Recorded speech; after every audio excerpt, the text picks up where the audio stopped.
Hey guys, welcome back to my channel learn through current affairs. तो ये हमारी GS की रिवीजन सीरीज चल रही है जिसमें हम जीएस के सारे सब्जेक्ट्स के स्टैटिक पॉइंट ऑफ व्यू से रिलेवेंट एमसीक्यू जो पूछे जा चुके हैं और पूछे जाएंगे in future in all the exams, तो वो कवर कर रहे हैं।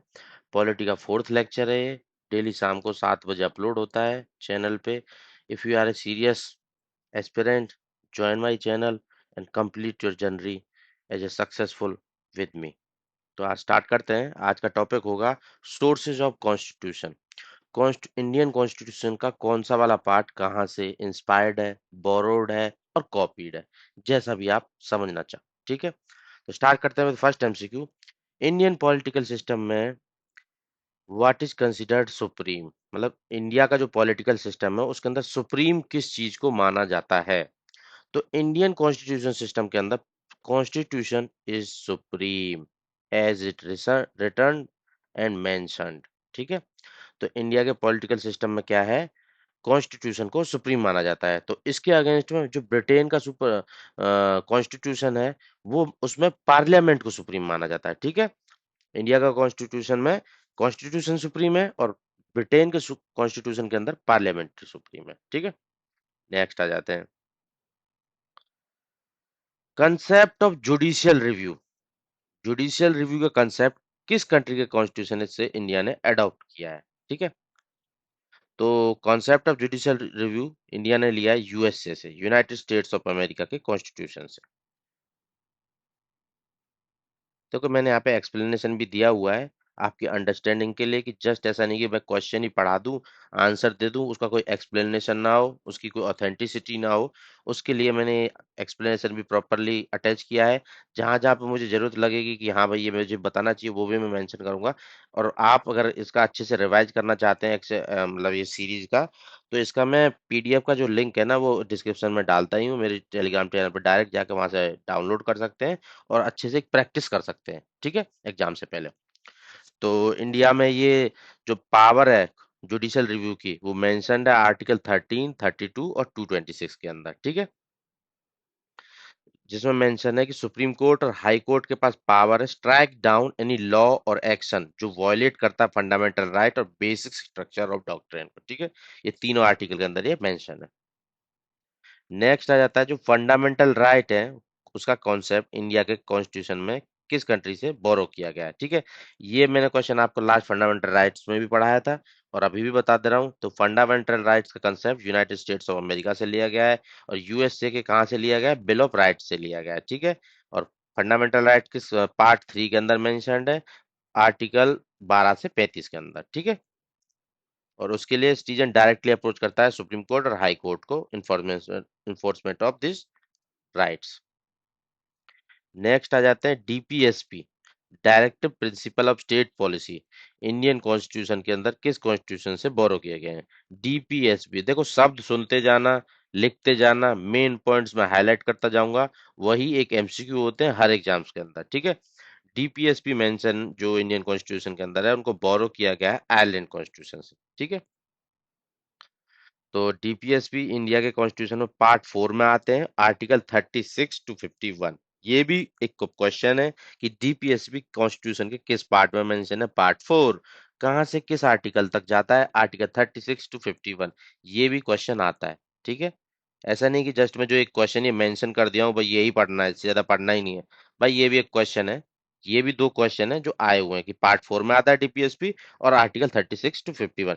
प्रॉपर क्लैरिटी के साथ पढ़ाऊंगा, कैसे कैसे क्वेश्चन आता है ऐसे पढ़ाऊंगा, ताकि आपको एक अंडरस्टैंडिंग मिले, अच्छे से आप समझ पाओ, दिमाग में आपकी क्लैरिटी रहे कि मैं क्या पढ़ रहा हूँ। ठीक है, और ऐसा ही नहीं कि डीपीएसपी जैसे हमने कहाँ से बोरो किए हैं, आयरलैंड से बोरो किए हैं, ऐसे ही आयरलैंड ने इंस्पिरेशन ली थी स्पेनिश कॉन्स्टिट्यूशन से डीपीएसपी बनाने के लिए। ठीक है, तो स्पेन से आयरलैंड ने ली और आयरलैंड से इंडिया ने ली। ठीक है, और डीपीएस भी नॉन जस्टिसेबल होते हैं, इनके अगर इनको एनफोर्समेंट के लिए हम directly supreme court high court के पास नहीं जा सकते। ठीक है, जैसे फंडामेंटल राइट का वायलेशन होता है हम डायरेक्टली सुप्रीम कोर्ट और हाई कोर्ट के पास जा सकते हैं, इन डीपीएसपी केस में ऐसा नहीं होता। ठीक है, बस ये गाइडलाइन होती है स्टेट को प्रमोट करने के लिए सोशल, इकोनॉमिक, पॉलिटिकल जस्टिस। ठीक है,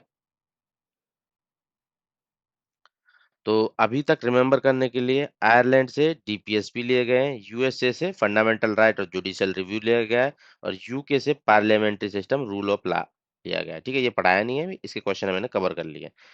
तीनों में न्यूमोनिक्स या रिमेंबर करने के लिए कुछ ना कुछ पॉइंट्स भी डाला हूँ कि जहां जहां जैसे जैसे क्लब होते जाएंगे, यूएसए से क्या क्या लिया गया है, आयरलैंड से क्या क्या लिया गया है, वो सब भी मैं एक रिमेंबर ट्रिक डाला हुआ हूँ क्वेश्चन खत्म होने के एंड में। ठीक है, वो भी आप रेफर कर सकते हैं। तो यूके से क्या क्या लिया गया है, पार्लियामेंट्री सिस्टम और रूल ऑफ लॉ। नेक्स्ट आ जाते हैं कंकरेंट लिस्ट का कंसेप्ट। अब ये लिस्ट किस शेड्यूल में होती है, ठीक है, ये लिस्ट है क्या, किस कंट्री से बोरो की गई है, तीनों पॉइंट ऑफ व्यू से आपको समझना है ये। तो कंकरेंट लिस्ट कहाँ से ली गई है, ऑस्ट्रेलिया से ली गई है। ठीक है, ऑस्ट्रेलिया से ली गई है। अब देख लेते हैं कंकरेंट लिस्ट है क्या। कंकरेंट लिस्ट वो लिस्ट है जिसमें यूनियन और स्टेट गवर्नमेंट दोनों लॉ बना सकते हैं। ठीक है, बना सकते हैं। अब ये कंकरेंट लिस्ट मेंशन कहाँ है, मेंशन है सेवंथ शेड्यूल के अंदर। ठीक है, और सेवंथ शेड्यूल के अंदर मेंशन है। इसके बाद जैसे कि इस पे दोनों लॉ बना सकते हैं, सेंटर भी और स्टेट भी। तो क्या होगा, अगर उसने दोनों ने अलग अलग लॉ बनाए तो एक कॉन्फ्लिक्ट पैदा होगा। कॉन्फ्लिक्ट पैदा हो गया तो कौन सा वाला जो लॉ बनाया जाएगा वो प्रिवेल करेगा। देखो सेंटर वाला लॉ होगा जो प्रिवेल करेगा एज पर आर्टिकल 254। ठीक है, ये आपको याद रखना है, आर्टिकल 254, जहां पे सेंटर और कंकरेंट लिस्ट के कोई सब्जेक्ट होगा, सेंटर और स्टेट गवर्नमेंट दोनों उस पे लॉ बना रहे होंगे, कॉन्फ्लिक्ट पैदा हो रहा है, कौन सा वाला लॉ प्रिवेल करेगा, आर्टिकल 254 बताएगा सेंटर वाला प्रिवेल करेगा। और ये कंकरेंट लिस्ट के शेड्यूल के अंदर है, सेवंथ शेड्यूल के अंदर। कॉपी कहाँ से किया गया है, ऑस्ट्रेलिया से। ठीक है, अब कुछ टॉप सब्जेक्ट्स जो जो इसके अंदर आते हैं, जैसे कि एजुकेशन हो गया, फॉरेस्ट हो गया, मैरिज हो गया, ट्रेड यूनियन हो गया, अडेप्टेशन हो गया, इलेक्ट्रिसिटी हो गया, और लेबर वेलफेयर भी आ गया। देखो इससे भी क्वेश्चन आ जाता है कंकरेंट लिस्ट के अंदर कौन कौन से टॉपिक होते हैं। चार टॉपिक देगा, इनमें से कौन सा कंकरेंट लिस्ट के अंदर आता है। तो टॉपिक भी आपको थोड़ा आइडिया होना चाहिए, जैसे एजुकेशन हो गया, फॉरेस्ट हो गया, इलेक्ट्रिसिटी हो गया, लेबर वेलफेयर हो गया। ठीक है, ट्रेड यूनियंस हो गए, मैरिज एडेप्टेशन हो गए, अडॉप्शन हो गए।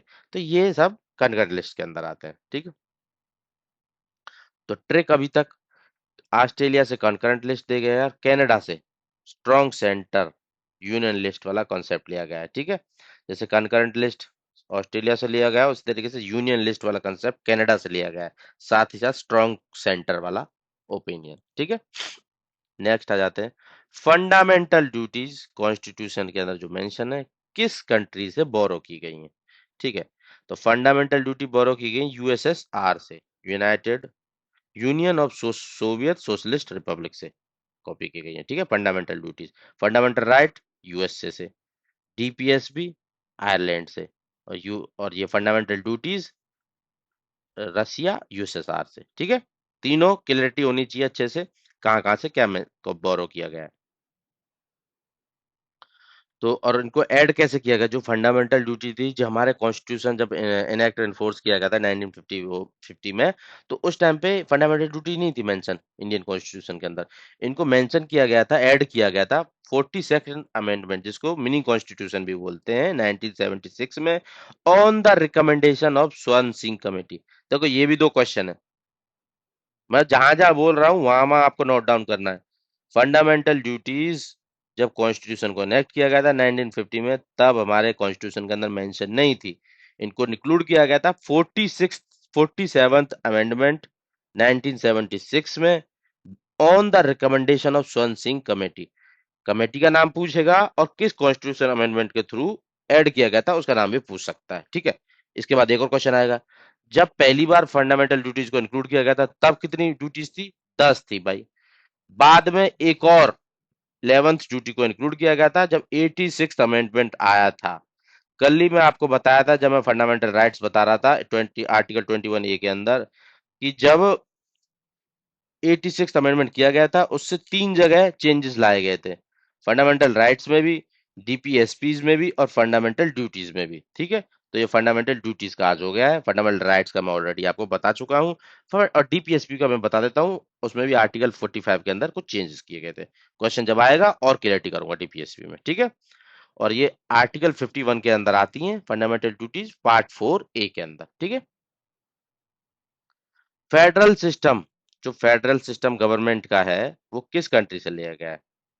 तो फेडरल सिस्टम जो लिया गया है इंडिया का लिया गया है कनाडा से।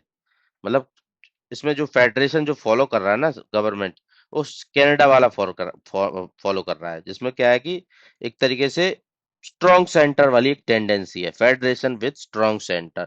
तो फेडरल सिस्टम गवर्नमेंट का इंडियन कॉन्स्टिट्यूशन के अंदर लिया गया है कनाडा से। ठीक है, जैसा कि आर्टिकल 1 के अंदर यूनियन ऑफ स्टेट मेंशन है। Federation is not result of agreement, state can not seed. ठीक है, जिसमें क्या होगा, फीचर दोनों कंबाइंड हो गए हैं, फेडरलिज्म जैसा डिवीजन का पावर हो गया साथ ही साथ, बट यूनिटरी कंट्रोल भी है साथ साथ में। ठीक है, स्ट्रॉन्ग सेंटर वाला। तो जो इंडिया का कॉन्स्टिट्यूशन है ना, वो क्वासाई फेडरल है, क्वासाई फेडरल है। क्वेश्चन देगा कि इंडिया का कॉन्स्टिट्यूशन फेडरल है, सेंट्रल है, क्वासाई फेडरल है, नन ऑफ द अबव। तो क्वासाई फेडरल है, मतलब फेडरलिज्म वाले जो पावर्स, मतलब जो फीचर्स होते हैं ना, जैसे डिवीजन ऑफ पावर, वो सब मेंशन है इंडियन कॉन्स्टिट्यूशन के अंदर। शेड्यूल 7 के अंदर लिस्ट बनाई हुई है, central list, state list, concurrent list, सब दिया हुआ है। साथ ही साथ एक यूनिटरी कंट्रोल जिसमें स्ट्रॉन्ग सेंटर है, वो सब भी मेंशन है। तो एक मिक्सअप हो गया फेडरलिज्म का, तो इसलिए इंडिया के जो कॉन्स्टिट्यूशन को बोलते हैं क्वासाई फेडरल, क्वासाई फेडरल। ठीक है, नेक्स्ट आ जाते हैं procedure for amendment of the constitution. जो कॉन्स्टिट्यूशन को किस तरीके से अमेंड किया जाता है, अमेंड मतलब हमारा कॉन्स्टिट्यूशन रिजिड नहीं है, एक बार लिख दिया अब उसको बदल नहीं सकते, ऐसा नहीं है। वो टाइम एंड टाइम बीइंग, मतलब जैसे टाइम की जो रिक्वायरमेंट है, जो कॉन्सेप्ट इवॉल्व होते जा रहा है, उसके साथ साथ हमारे कॉन्स्टिट्यूशन को अमेंड किया जा सकता है। मतलब रिजिड नहीं है और बिल्कुल ही फ्लेक्सिबल भी नहीं है, कुछ प्रोसीजर है जिसके थ्रू ही उसको अमेंड किया जा सकता है। तो ठीक है, तो इंडिया के कॉन्स्टिट्यूशन को जो अमेंड करने का प्रोसीजर है, वो किस कंट्री से बोरो किया गया है? वो बोरो किया गया है साउथ अफ्रीका से। ठीक है, साउथ अफ्रीका से बोरो किया गया है। मेंशन कहां पे है जो कॉन्स्टिट्यूशन को अमेंड करने का प्रोसीजर? आर्टिकल 368, जो कि पार्ट 20 में पड़ता है, पार्ट 20 में पड़ता है आर्टिकल 368 पार्ट 20। इसका भी क्वेश्चन आया हुआ है। ठीक है, जो अमेंडमेंट प्रोसीजर है वो कहाँ मेंशन है? आर्टिकल 368 के अंदर मेंशन है। और ये किस पार्ट का भाग है? पार्ट 20 का भाग है भाई। ठीक है, और कॉपीड कहां से, बोरोड कहां से? साउथ अफ्रीका से। तीन तरीके होते हैं अमेंड करने के। सिंपल मेजोरिटी, जैसे कि कोई नया स्टेट का क्रिएशन है, किया जा सकता है। Special majority, DPSP fundamental right में जो चेंज लाना है। और special majority plus state 50% state ratification, जहां पे भी कोई फेडरल प्रोविजन आ जाएगा, जैसे हाई कोर्ट्स वगैरह में कुछ चेंज आना हो। ठीक है, जहां पे मतलब स्टेट से रिलेटेड कुछ हो जाए, स्टेट अफेक्ट होता है उससे, वहां पे ये 50% रेटिफिकेशन स्टेट का भी चाहिए, फेडरल प्रोविजन बोलते हैं उसको। ठीक है, तो इससे क्या पता चलता है कि हमारा जो कॉन्स्टिट्यूशन है वो फ्लेक्सिबम कम रिजिड नेचर का है। बैलेंस बनाएगा स्टेबिलिटी और अडेप्टेबिलिटी की भी। मतलब स्टेबिलिटी मतलब कि ऐसे ही उसको चेंज नहीं कर सकते, अडेप्टेबिलिटी मतलब changing nature of the society, वो चेंज होता जाएगा। ठीक है, नेक्स्ट आ जाते हैं फंडामेंटल राइट्स का suspension at the time of emergency. ये कहां से कॉपी किया गया है? ये लिया गया है जर्मनी वेमार कॉन्स्टिट्यूशन से। मतलब जब इमरजेंसी लगती है, उस टाइम से फंडामेंटल राइट को सस्पेंड किया जा सकता है। ये हमारा कॉन्स्टिट्यूशन का पार्ट लिया गया है वेमार, जर्मनी से। ठीक है, जर्मनी से एक और लिया गया है, जो प्रोविजन है इमरजेंसी के, ये भी वहीं से कॉपी किए गए हैं, जर्मनी से। ठीक है, नेशनल जो इमरजेंसी वाले फीचर्स है आर्टिकल 352 359 के अंदर आते हैं, नेशनल इमरजेंसी वाले। ठीक है, और साथ ही साथ मैं आपको कल बताया था, इमरजेंसी जब लगती है, एक्सेप्ट 20 एंड 21, सब किसी को भी सस्पेंड किया जा सकता है। ठीक है, नेक्स्ट आ जाता है जो कैबिनेट सिस्टम है। कैबिनेट जो सेंटर पे और स्टेट पे जो कैबिनेट सिस्टम बनता है गवर्नमेंट का, जैसे प्राइम मिनिस्टर के नीचे जो भी कैबिनेट होता है, जो लीड करते हैं गवर्नमेंट में, वो कहाँ से बोरो किया गया है? देखो, ये किया गया है यूके से बोरो। जो कैबिनेट सिस्टम है, पार्लियामेंट्री सिस्टम है, ठीक है, ये सब, और कैबिनेट रेस्पॉन्सिबिलिटी वाला सिस्टम है, ये सब यूके से लिया गया है। ठीक है, प्रिंसिपल क्या है इसका? कलेक्टिव रेस्पॉन्सिबिलिटी प्रिंसिपल है। कैबिनेट जैसे कलेक्टिवली रेस्पॉन्सिबल, किसको किसको? लोकसभा को। Prime minister council of minister के साथ मिलके जिसको बोलते हैं अपना कैबिनेट, वो कलेक्टिवली रेस्पॉन्सिबल है टू लोकसभा। अगर ऑप्शन में लोकसभा नहीं होगा, देन पार्लियामेंट। ठीक है, अगर लोकसभा ऑप्शन में है तो always go for Lok Sabha, mark it right. Real executive क्या होता है इसमें? काउंसिल ऑफ मिनिस्टर, जो हेड बाय पीएम होंगे। और प्रेसिडेंट क्या है? एक तरीके से नॉमिनल हेड है, जैसे कि ब्रिटिश मोनार्की के अंदर है। ठीक है, नेक्स्ट देखो, न्यूमेरिक्स भी मैं बोला था आपको, साथ ही साथ में जैसे दो तीन चार पार्ट जो लिए जाएंगे किसी कंट्री से, वो साथ में मैं क्लब कर दूंगा। यूके से क्या क्या लिया गया है? पार्लियामेंट्री सिस्टम लिया गया है, रूल ऑफ लॉ लिया गया है, और कैबिनेट की गवर्नमेंट ली गई है, ठीक है, कैबिनेट रेस्पॉन्सिबिलिटी वाली, यूके से लिया गया है।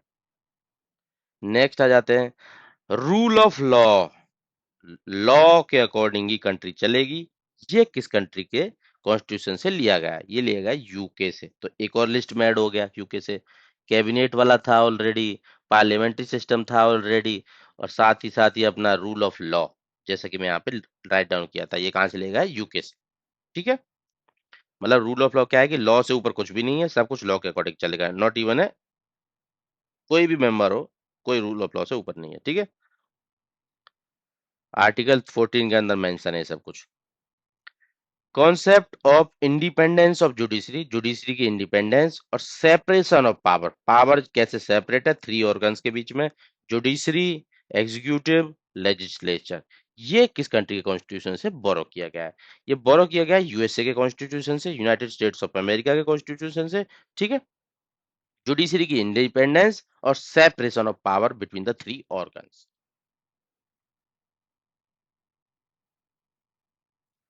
और जैसे कि आर्टिकल 50 में ऑलरेडी मेंशन है, सेपरेशन जुडिशरी का एग्जीक्यूटिव से, डीपीएसपी के अंदर आता है।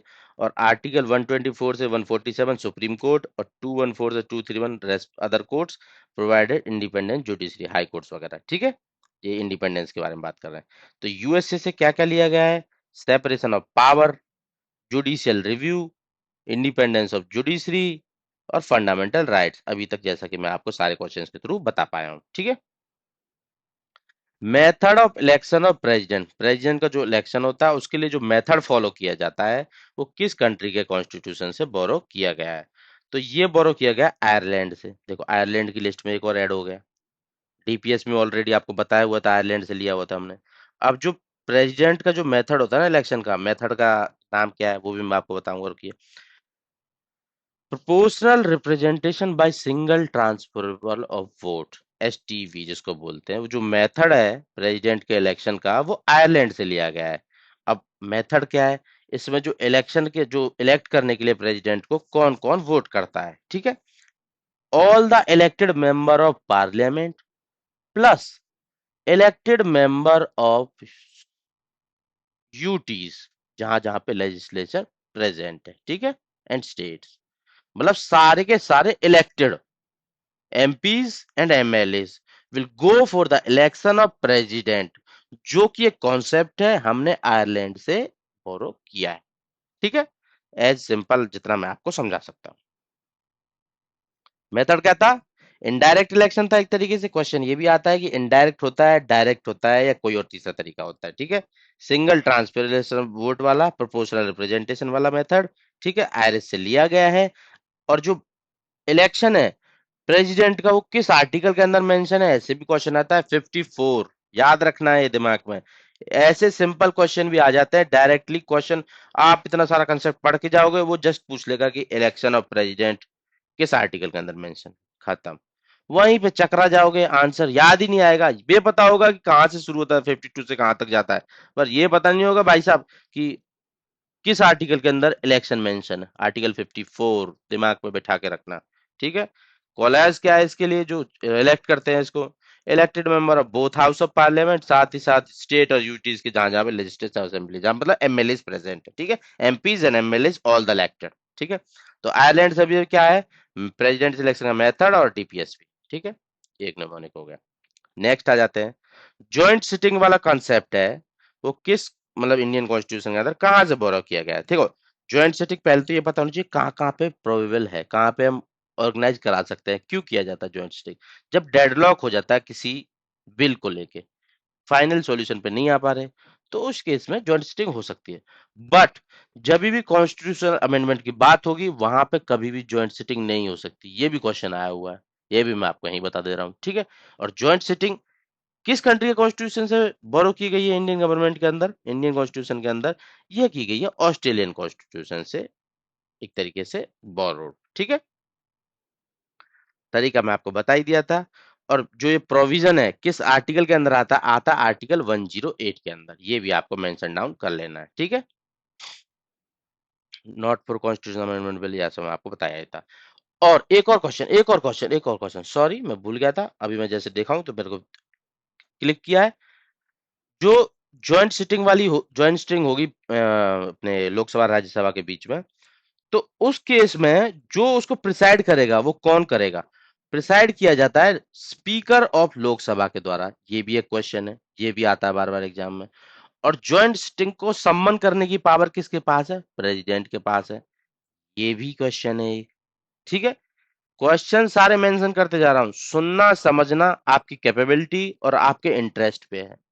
समझोगे, इंटरेस्ट लोगे, सब कुछ हो जाएगा अच्छे से। मैं जहां जहां से क्वेश्चन आते हैं, जहां जहां से क्वेश्चन बच्चा फेस करता है, एग्जाम्स में आए हुए हैं, वहां वहां से एक एक लाइन अच्छे से मेंशनड है। टेलीग्राम पे लिस्ट आपको इसकी लिंक मिल जाएगी, डिस्क्रिप्शन में मैं डाल दूंगा। ठीक है, नेक्स्ट आ जाते हैं। ऑस्ट्रेलिया से अभी तक क्या क्या है? कंकरेंट लिस्ट और ज्वाइंट सिटिंग ऑफ पार्लियामेंट। ठीक है, नेक्स्ट आ जाए जो आइडियल्स हैं, लिबर्टी, इक्वालिटी, फ्रेटर्निटी। प्रियम्बल के अंदर जो मेंशन है, किस कॉन्स्टिट्यूशन से लिया गया है इनको? ठीक है, तो ये लिया गया है फ्रेंच कॉन्स्टिट्यूशन, फ्रांस के कॉन्स्टिट्यूशन से। लिबर्टी, इक्वालिटी, फ्रेटर्निटी, ठीक है, जो कि इंस्पायर्ड है फ्रेंच रेवोल्यूशन 1789 में। तो ये भी एक क्वेश्चन है कि फ्रेंच रेवोल्यूशन कब हुआ था? 1789 में हुआ था। ठीक है, नेक्स्ट आ जाते हैं।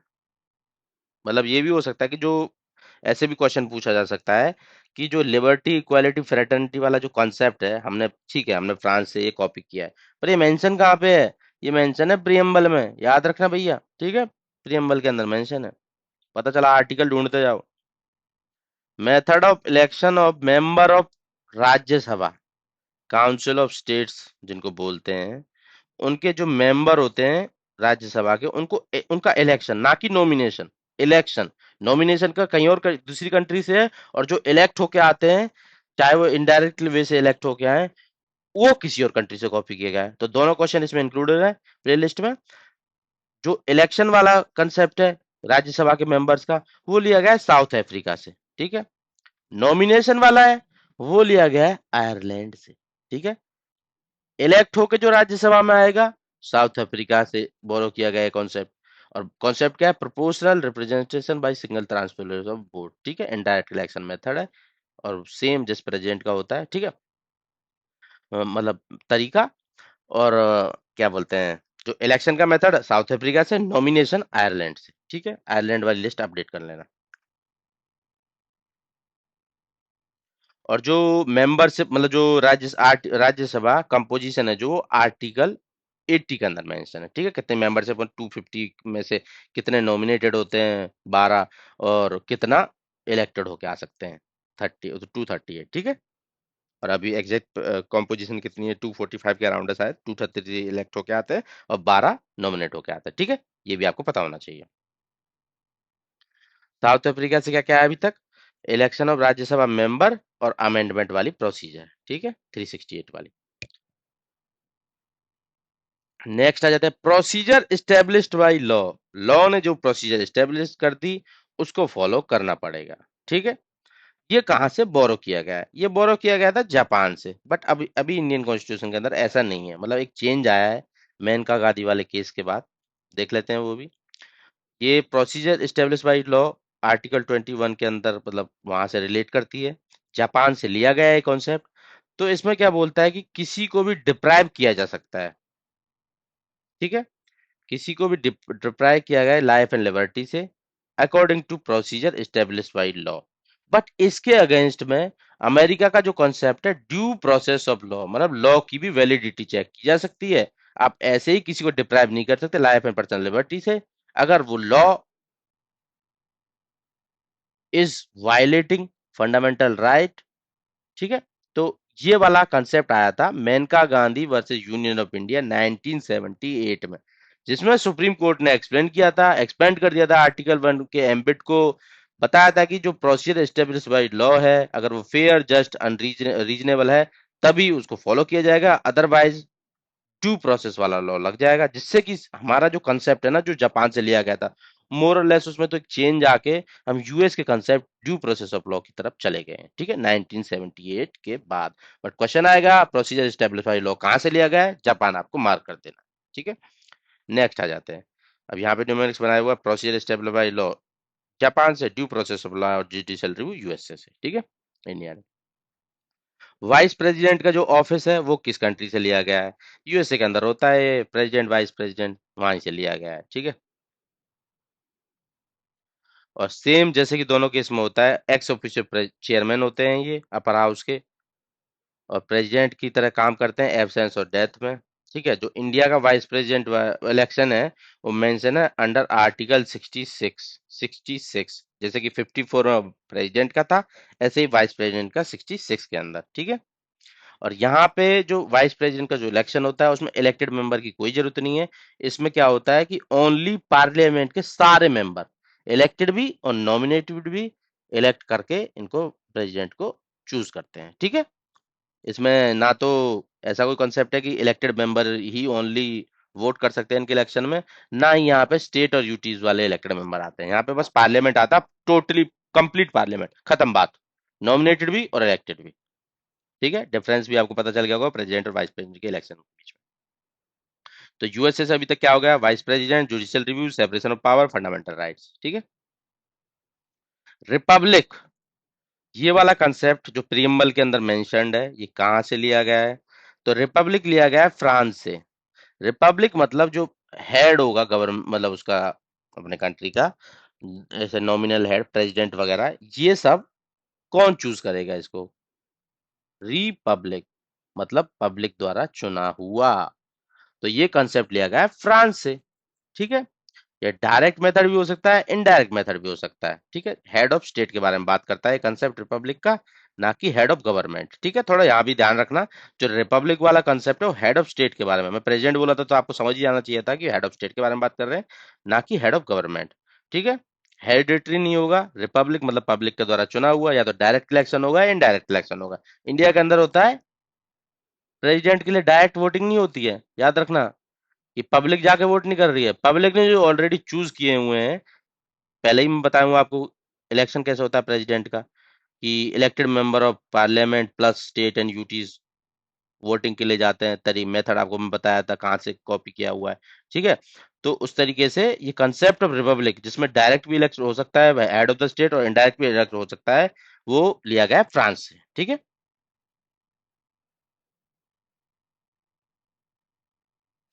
तो फ्रांस से क्या क्या लिया हुआ है, रिपब्लिक वाला कंसेप्ट और लिबर्टी, इक्वालिटी, फ्रेटर्निटी, जैसे कि क्वेश्चन पहले में मेंशन किया हुआ। इमरजेंसी प्रोविजन में आपको बताया था किस कंट्री के कॉन्स्टिट्यूशन से लिए गए, जर्मनी, और फंडामेंटल राइट का सस्पेंशन भी जर्मनी, ठीक है। तो तीनों ये इमरजेंसी भी आपको पता होना चाहिए, आर्टिकल 352 से शुरू होकर 360 तक जाती है। नेशनल इमरजेंसी 352 के अंदर आती है, स्टेट इमरजेंसी 356 के अंदर आती है, प्रेसिडेंट रूल भी बोलते हैं जिसको, और फाइनेंशियल इमरजेंसी 360 के अंदर आती है, ठीक है। 44th अमेंडमेंट के बाद कुछ रिस्ट्रिक्शन ऐड की गई थी मिस यूज रोकने के लिए, चलो वो छोड़ो। जर्मनी में इमरजेंसी प्रोविजन लिए गए हैं, सस्पेंशन ऑफ फंडामेंटल राइट, ये दोनों न्यूमोनिक से आप याद रख सकते हैं, ठीक है। 5 ईयर प्लान कहाँ से लिया गया है, किस कंट्री से बोरो किया गया है? ये यूएसएसआर से बोरो किया गया है। यूएसएसआर से और क्या बोरो किया गया हुआ था, अगर आपको याद हो? पहला 5 ईयर प्लान इंडिया में कब आया था? 51 से 56 का वाला, ठीक है, जिसमें फोकस किया गया था एग्रीकल्चर, इरिगेशन, एनर्जी वाले फील्ड पे। 2015 में इसको अबॉलिश कर दिया गया था, 5 ईयर प्लान को रिप्लेस कर दिया गया था नीति आयोग के द्वारा, ठीक है। तो यूएसएसआर से क्या क्या लिया हुआ है, 5 ईयर प्लान प्लस में fundamental duties. Preamble Indian constitution का किस कंट्री से बोरो किया गया, मतलब कहाँ, किस कंट्री के अंदर प्रियम्बल की पहले बात की गई है, ठीक है। तो जो इंडिया का प्रियम्बल है ना, वो यूनाइटेड स्टेट्स ऑफ अमेरिका से लिया गया है, ठीक है। मतलब जहाँ जैसे वी द पीपल जैसे हमारे प्रियम्बल के अंदर आता है, उसी तरीके से यूएसए का भी प्रियम्बल वहीं से शुरू होता है, also begin with the word we the people, ठीक है। तो यूएसए से लिया गया हुआ है। बाकी जो अपने ऑब्जेक्टिव क्या है हमारे प्रियम्बल में, फिलोसफी क्या है, आइडिया क्या है, वो सब मेंशन किया हुआ है, sovereign, socialist, secular, democratic Republic, value of justice, liberty, equality, fraternity, ठीक है। ये तीनों फ्रेंच से लिए हुए थे। तो आइडिया, फ्रेटर्निटी फ्रांस से लिए हुए हैं, जो फ्रेंच रिवोल्यूशन के एक तरीके से वहां से इन्फ्लुएंस्ड है, ठीक है। इसके अंदर भी एक क्वेश्चन है, बट जो टोटली हम पूछेंगे कि जो प्रियम्बल वाला इंडियन कॉन्स्टिट्यूशन वो कहाँ से बोरोड है, वो यूएसए से बोरोड है, क्योंकि उनका भी वी द पीपल से ही स्टार्ट होता है, ठीक है। प्रियम्बल वी द पीपल ये यूएसए से लिया हुआ है, और फ्रेंच और जो लिबर्टी इक्वलिटी फ्रेटर्निटी जो आइडियल्स है प्रियम्बल के, फ्रांस से लिया हुआ है। बाइकैमरल सिस्टम ये कहाँ से कॉपीड है? बाइकैमरल सिस्टम लिया हुआ है यूके से, बोरोड। ठीक है, तो यूके की लिस्ट को अपडेट कर लें आप। ठीक है, बाइकैमरल मतलब दो दो हाउस होना। दो हाउस मतलब upper house, lower Rajya Sabha, Lok Sabha वगैरह। ठीक है, और वहां पे हाउस ऑफ लॉर्ड्स और हाउस ऑफ कॉमन्स बोलते हैं इसको। साथ ही साथ जैसे स्टेट पे भी कुछ स्टेट्स के अंदर दो हाउस हैं, कहीं कहीं पे एक एक है। ठीक है, तो ये बाइकैमरल सिस्टम दोनों लेवल पे वहीं से लिया हुआ है यूके से। तो लिस्ट अपडेट हो चुकी है यूके की, bicameral, parliament, rule of law, cabinet responsibility. ठीक है, कैबिनेट सिस्टम मैं आपको ऑलरेडी बढ़ा चुका हूँ, ये यूके से लिया हुआ है। Procedure of impeachment of president, president को कैसे इम्पीच किया जा सकता है, ये कहाँ से लिया हुआ है?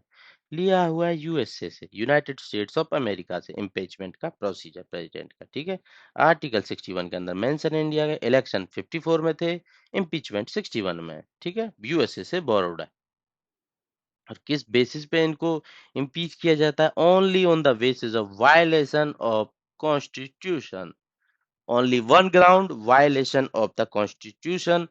चार्जेस शुरू होंगे किसी एक हाउस के अंदर, और पास होने चाहिए two third majority in both house. दोनों हाउस में टू थर्ड मेजोरिटी से पास होने चाहिए, किसी भी हाउस में स्टार्ट हो सकते हैं। ग्राउंड है violation of the constitution, article 61 के अंदर मेंशन्ड है। ठीक है, चलिए, तो यूएसए से इम्पीचमेंट लिया गया प्रेसिडेंट का, जुडिशियल रिव्यू लिया गया, फंडामेंटल राइट लिए गए हैं, सेपरेशन ऑफ पावर ली गई है। और साथ ही साथ यूएसए से क्या लिया गया है, अभी एक दो क्वेश्चन पहले मैं आपको बताया था, जो प्रियम्बल कहाँ से शुरू होता है वो। ठीक है, नॉमिनेटेड मेंबर, जैसा कि मैं आपको बताया था राज्यसभा वाला इलेक्टेड मेंबर का साउथ अफ्रीका से लिया हुआ था, तो उसी तरीके से नॉमिनेशन इन राज्यसभा वो कहाँ से लिया हुआ है? वो सब लिया हुआ है आयरलैंड से। मतलब दो तरीके से राज्यसभा के मेंबर आते हैं, नॉमिनेट होकर आते हैं 12, और इलेक्ट होकर बाकी आते हैं। तो इलेक्ट वाला साउथ अफ्रीका से था, नॉमिनेटेड वाला आयरलैंड से। तो आयरलैंड की लिस्ट को अपडेट कर लेते हैं। DPSC, method of election of president, nomination of Rajya Sabha members. Advisory jurisdiction मतलब सुप्रीम कोर्ट से जुरिडिक्शन ले सकते हैं, मतलब एडवाइस ले सकते हैं प्रेसिडेंट।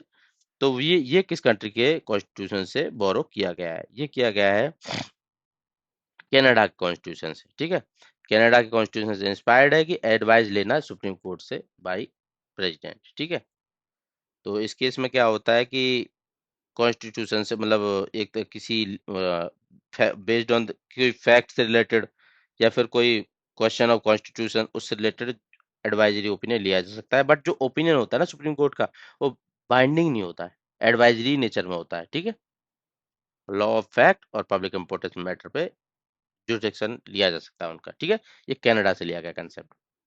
न्यूमोनिक्स अभी तक के ये federal system with strong feature, जो फेडरल प्रोविजन थे, और एडवाइजरी जुरिडिक्शन कनाडा से लिया गया। Ideal of justice, social, economic, political, preamble के अंदर जो मेंशन है, ये किस कंट्री से लिए गए हैं? ये लिए गए हैं यूएसएसआर से। ठीक है, सोवियत यूनियन से। Social, economic, political, ideals of justice ये लिए गए हैं यूएसएसआर से। ठीक है, तो और ये जो रिफ्लेक्ट कहाँ पे होते हैं? डीपीएसपी के अंदर। बट डीपीएसपी कहाँ से ली गई है? आयरलैंड से। आयरलैंड ने कहाँ से ली थी? स्पेन से। ठीक है, पार्ट 4 के अंदर मेंशन है। तो यूएसएसआर की अभी तक की टेबल क्या होगी? Ideal of justice in preamble, fundamental duties, और 5 ईयर प्लान। तीन लिस्ट, तीन चीजें। ठीक है, पार्लियामेंट्री सिस्टम कहाँ से लिया हुआ है? Simple UK. इसको भी अपलोड कर लें आप, अपडेट कर लें मतलब। Parliamentary, cabinet government, rule of bicameralism, collective responsibility, equal protection of law. ठीक है, ये दो कंसेप्ट है आर्टिकल 40 के अंदर, equality before law, equal protection of law. Last fundamental rights में भी पढ़ाया था, फिर से बता दे रहा हूँ। ये दोनों अलग अलग कंट्री से लिए गए हुए हैं। जो इक्वालिटी बिफोर लॉ है वो यूके से है, वो भी ऑप्शन दिया हुआ है। But equal protection of law USA से है। ठीक है, like should be treat alike, unlike को अलाइक की तरह ट्रीट नहीं किया जा सकता। ठीक है, special provision for child and women के लिए बनाया हुआ है। दोनों मेंशन है, इक्वालिटी बिफोर लॉ यूके से, इक्वल प्रोटेक्शन लॉ यूएसए से। गवर्नर की जो अपॉइंटमेंट होती है कॉन्स्टिट्यूशन में, ठीक है, ये किस कंट्री से बोरो किया गया है? तो जो गवर्नर गवर्नर की अपॉइंटमेंट है ना, वो ली गई है कनाडा से। मतलब गवर्नर को कौन अपॉइंट करता है? सेंटर। सेंटर में कौन? प्रेसिडेंट। ठीक है, तो ये वाला कंसेप्ट एक तरीके से से कैनेडियन कॉन्स्टिट्यूशन से लिया हुआ है, ठीक है। तो अभी तक कनाडा से क्या क्या हो गया, federation with strong centre, governor के अपॉइंटमेंट और एडवाइजरी जुरिडिक्शन, ठीक है, कनाडा से लिया हुआ तीनों चीजें। तो ये कुछ क्वेश्चंस थे जो बार बार रिपीटेडली हर एग्जाम में पूछे जाते हैं, हर साल पूछे जाते हैं। ऐसा नहीं कि कोई टाइम बिंग ये कि इस साल नहीं पूछा जाएगा। कोई भी पेपर उठा लेना, देख लेना, इस तरीके के क्वेश्चन हर साल की कॉन्स्टिट्यूशन का कौन सा वाला पार्ट कहाँ से बोरो किया गया है, ये क्वेश्चन बार बार आता ही है। कॉन्स्टिट्यूशन किस तरीके का है, उसके अंदर फर्दर जो जो डिटेल हो सकती है वो सब भी मेंशन हाईलाइट किया। ये फोर्थ और फिफ्थ लेक्चर है हमारे इस सीरीज का, जीएस के रिवीजन की, जो कंप्लीट की जाएगी आने वाले कुछ महीनों में। अपडेटेड रहें, अपनी इस जर्नी को सक्सेसफुल बनाएं with me in MCQ format, जिससे कि एक आपको एक आप थ्योरी पढ़ोगे, साथ साथ में फिर इस पीडीएफ को डाउनलोड करके मेरे टेलीग्राम चैनल से, जिसकी डिस्क्रिप्शन में मैं लिंक डालूंगा ही, रिवीजन एक तरीके से प्रैक्टिस कर सकते हो। और कोई भी जब आप एग्जाम अटेम्प्ट करने जाओगे तो आपको देखने को मिलेगा कि ये जो प्ले लिस्ट थी आपको कितना हेल्प की। तो ज्वाइन कीजिए मेरे जीएस रिवीजन की सीरीज को प्ले लिस्ट में जाके। थैंक यू ऑल, मिलते हैं कल फिर से 7 बजे।